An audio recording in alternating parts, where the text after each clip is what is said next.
Guys, what's going on? It is Ash here coming at you today in Raid Shadow Legends. Thank you for joining me today. Today we're going to cover really the biggest mistakes. We're going to talk high level mistakes that you can make on your account, but rather than just list off the mistakes, we're going to help you guys so that you can prevent them. So like things to think about when playing this game, whether you're just starting out, whether you're in the mid game somewhere, you've been playing for, a few months or whatever, or if you've been playing for a year or two and you're a seasoned veteran. Hopefully all of you guys watching right now will be able to walk away with one or two tips. So the worst thing you can possibly do in Raid Shadow Legends, this is not one of the three things we're going to talk about today. Just want to kind of get the obvious out of the way in case anybody was actually going to, comment below. Yeah, what about like, feeding a legendary? So yeah, feeding a legendary is really, in my opinion, the only account ruining mistake you can make on your account, and even that's really not technically account ruining because you can always pull other legendaries. Life will go on, so there's no way you can absolutely ruin your account. However, yeah, feeding a legendary would be the worst thing that you could possibly do, in my opinion, in Raid Shadow Legends. Now, other than that, everything else you can recover from. So if you make mistakes in your Great Hall, for example, not the end of the world. If you win all attack, not the end of the world. Don't sweat it. You can just make up ground because eventually you're going to be doing everything anyway, right? If you upgraded the wrong champion and you never use them, again, not the end of the world. Sure, you wasted some resources. Same thing with artifacts. Everybody in this game at one point or another, I don't care who you are, you probably, definitely upgraded one artifact. You're like, why the heck did I ever upgrade that artifact? For me, it was like a 4-star attack percentage gauntlets. Like, what was I even thinking to ever even do that? You know what I'm saying? Anyway, so those are things that can kind of cost you. One thing that can really cost you money, and one mistake that people make a lot, yours truly included, is not waiting till double time events to pull your shards. And that's the big one because, I mean, that's really double value. And these shards are not cheap, ladies and gentlemen, okay? So I'm sitting on a huge stockpile here. We have an ancient shard double time event coming up in a few days. I'm sitting on my shards, as tempting as it is to pull early. You really ought to be waiting. And even these mystery shards, now, obviously not a double time mystery event, but you should be keeping your mystery shards for a champion pull event, guys. You really should, because you're going to get all kinds of rewards, even legendary books and stuff like that if you just stockpile your mystery shards for those events, okay? If you really need food champions, sure, go ahead and pull a few shards. But for the most part, you should be, not just shards, everything, you should be choosing wisely regarding events in this game. Events are huge in this game, so artifact enhancement, wait till an artifact enhancement event is going on before you upgrade a bunch of artifacts. That way you can get an ancient shard, a epic skill tome, some gems, etc., etc. So always keep an eye on events in this game. But the three big mistakes in terms of, again, macro, high level in Raid Shadow Legends, in my opinion, is these three. Number one, not building a balanced team.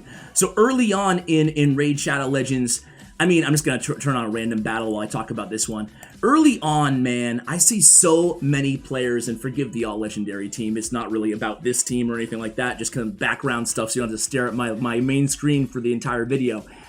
Man, for so long, I made this mistake myself, and I see other players make this all the time, right? On streams, anywhere, I see players making this mistake. And that is thinking that, hey, it's just because I'm not spending enough money. Shame on you, Plarium. It's pay to win. I don't have the champions. I don't have the artifacts. And let me tell you, that is true. Okay, I'm not here to tell you, no. That is a factor, but it's not the only factor. You really need to have a balanced team for every dungeon, every area of the game.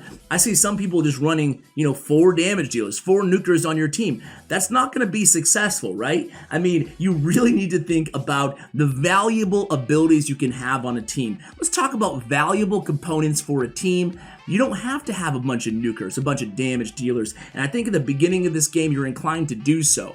Even if you're struggling, if you feel like you're at a plateau in this game, think wisely, right? Think about crowd control. Crowd control is a huge dynamic of this game. Stun and provoke are amazing abilities to have in this game. And there's a stun and a provoke set as well in terms of artifacts to help you guys out. Think about it this way. If you have an AoE attacker like Bellower, for example, in stun set, he's getting an 18% chance, 23% chance if you have the tier 6 Loathsome Presence mastery on him every single time he attacks to stun an enemy. That's really beneficial because enemies can't kill you. This is rocket science for you guys right now. Enemies can't kill you in this game if they don't take a turn. So if they're stunned, if they're crowd control CC'd, you guys are going to be good to go. So definitely consider the value of not just CC, but I see some people struggling and they don't even have a decreased defense champion on their team. Well, yeah, you're not going to be able to kill anybody, or it's going to take you forever to do so if you don't have a debuffer on your team. So every team should at least consider crowd control. It's not imperative, but you should have a crowd control champion, especially if you're struggling. You should have a decreased defense option on your team, a champion like War Maiden, like Tyrell, like Stag Knight. In this team, for example, it's a Bess, or actually it's Lydia, but you know, whatever, she's a bad example. You guys get what I'm saying. But also on top of that, especially if you're struggling with progression in this game, people don't utilize revivers and cleansers enough. And cleanser means like a debuff remover. So a rare champion who fills both of those roles is Reliquary Tender. You know, Sky Touch Shaman is another one in the epic category. There's a bunch of them in the game. And you got to keep an eye. Battle Sage, another one. You got to keep an eye out for these champions. They'll help you out tremendously. To have a debuff cleanser on your team and a reviver, again, Reliquary Tender has both of those abilities. That's why she's so great for a rare champion. Is going to help you out a lot. Revivers in this game are gold, man. They can help a run that was looking really precarious to go ahead and pick back up and, you know, succeed at the end of the day. That's huge for you guys. Scylla the Drakes is one of my favorite revivers in the game, and you get her for free just by logging on for whatever it is. I'm going to actually look that up one of these days. I think it's 230 days. I'm sure you guys correct me in the comments. So think about all of those values. Crowd control, you know, don't upgrade a champion just because they're legendary or just because they're epic if it's not going to help out your team. Think about your teams, think about your team synergy, okay? So that's number one, not building a balanced team. It's huge. Number two is not utilizing and upgrading artifacts the right way, correctly, right? And, you know, there is no right and wrong way in terms of, you know, what everybody needs, what every champion needs. There's more than one way to build a team. There's more than one way to build up a champion in terms of gear, in terms of artifacts. However, man, prioritize. You don't have to, players, especially new players, have the tendency, and not just new players, players have the tendency to go really hard on offense and attack in this game. Dude, you don't need to overload even your damage dealers with attack percentage.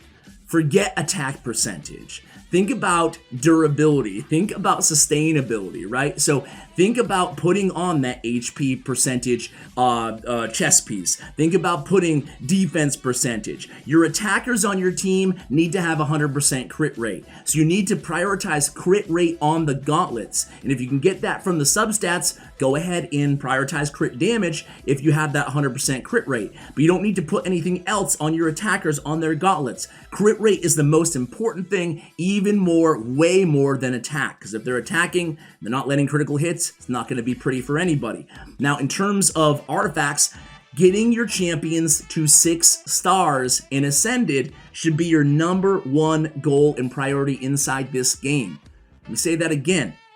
Getting your first champion and then your first team and then as many champions as possible, and we'll talk about the champions in the third tip, is going to be imperative because accessories in this game are huge. And even if you're a seasoned player, you know accessories are good, just remind yourself how much defensive durability, just the hardiness of a character can be dramatically impacted by getting these champions into solid rings, solid amulets, and solid banners. Furthermore, having accuracy on any of your debuffers. You'd be shocked. This is basic stuff, guys.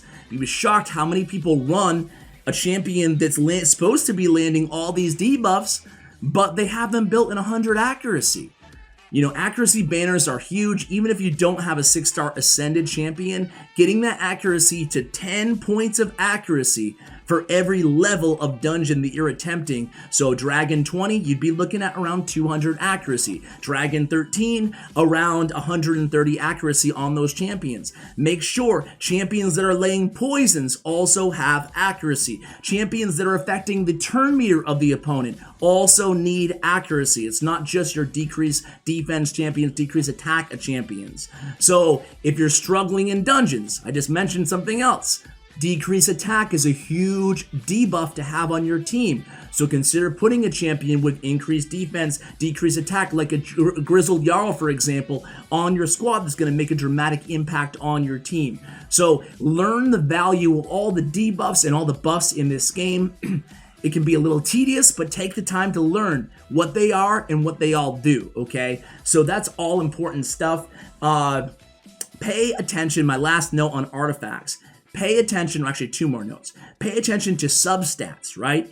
Substats oftentimes are more important than the main stat, especially on your top row of artifacts. So pay very close attention and use common sense. Meaning, if you have a defense set artifact, right, and it has all attack substats, right? Let's say it's a rare artifact that is part of a defensive set, and it has, base attack and attack percentage. Probably less useful, probably less valuable than a defensive artifact that has HP percentage and defense percentage. So learn to value synergy between your sets and your substats. A shield set is a great tool in this game to give you an extra boost. Value shield set artifacts with HP percentage. It makes sense because the shield wearer's HP is what dictates the shield that goes on all the allies, right? So think about these things. Think about what makes the most sense. Think about what type of champion is going to be wearing each artifact that you're looking to upgrade.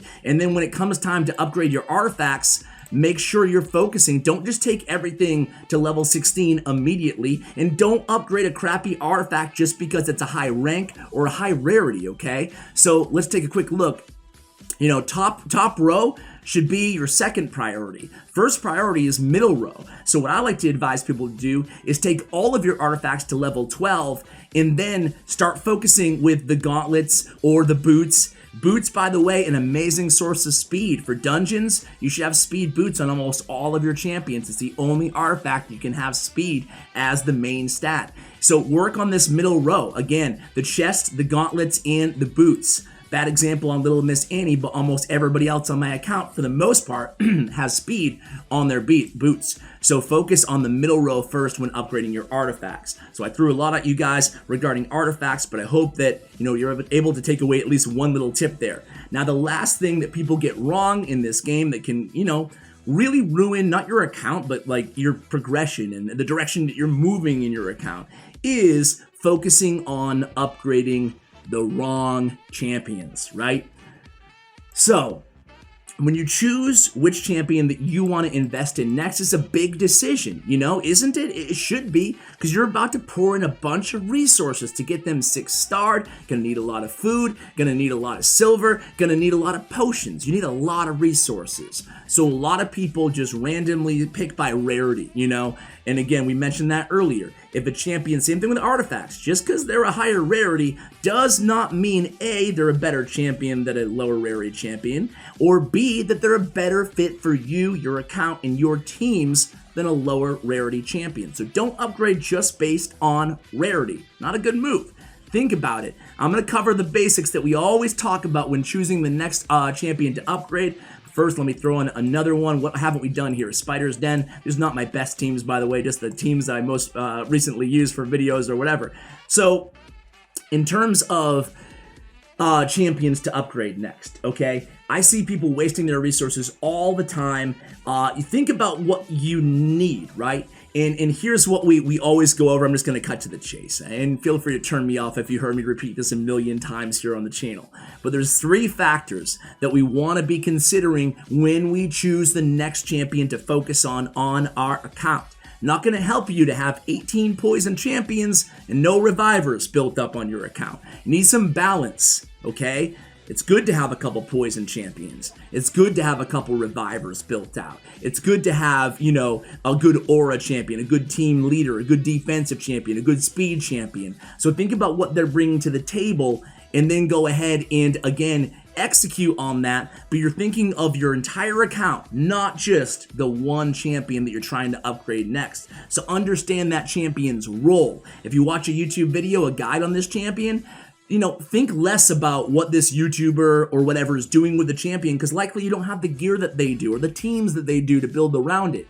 And think more about what role is this champion playing for them, and what role is it going to be playing for me? Is it a similar role on my team, on my account, okay? And never copy masteries blindly. So what are the 3 factors? Let me cut to the chase here. This is getting to be a long video, my bad. Number 1, end game viability. Is this a champion that end game players use, even if you're in the beginning or the mid game? It's not always the only factor you're considering, but for me, I'm the type of person that I'm not going to invest in a champion that's only going to help me out for a few months. All right? Even me, I pay in this game. I'm a pay-to-win player, right? But even me, I'm not wasting my resources unless it's a champion guide like a common champion coming up soon. I'm not wasting my resources on a champion that is not going to be able to last me for a year to the end game that I can actually use at least in one area of the game. And point number 2 is, in terms of right here and right now, where can this champion help me? How many areas of the game? If it comes down between 2 champions and one can help me only in one area make a pretty big impact, but the other one can help me make a little impact in 6 areas, I'm going to go with a champion that's more versatile overall. And the last thing that I consider is obvious, their value over replacement. How good is this champion compared to the champion that they're going to be replacing on all of your teams? Where is that champion going to go? You know, think about their value over replacement, you know? So every area, let's say I'm going to use this champion in spiders, I'm going to use it in clan boss. Okay, how much better is it than what I'm substituting? If it's a great champion, but it's only a little bit of an upgrade to what I currently have, you know, if it's an occult brawler over an Aothar, then no thanks, you know? I'll stick with Aothar for a bit and I'll focus on a champion who can help me in more areas or be a better upgrade, value over replacement. So there you go, guys. Those are the biggest 3 mistakes I see as general mistakes that people tend to make in the game, and those are some ideas and ways you guys can avoid them. If you like the content here, I invite you to subscribe to the channel. Thank you so much for watching, and as always, take care, guys.